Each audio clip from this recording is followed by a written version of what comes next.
वेदिका को अपने रूम में देखकर एसआर की आईब्रो तन चुकी थी। मैं अपने कदम उसी हालत में वेदिका की तरफ बढ़ा दिए। वेदिका को एसआर अपनी ओर बढ़ता हुआ महसूस हो रहा था।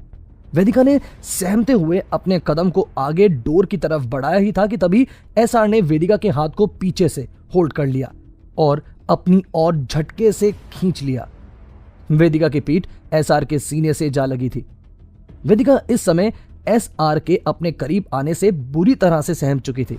वेदिका ने अपने हाथ को एसआर से झटक छुड़ाने की कोशिश तो की, लेकिन एसआर वेदिका को खींचते हुए अपने साथ बेड की तरफ ले आया था। वेदिका समझ चुकी थी कि एसआर आगे क्या करना चाहता है।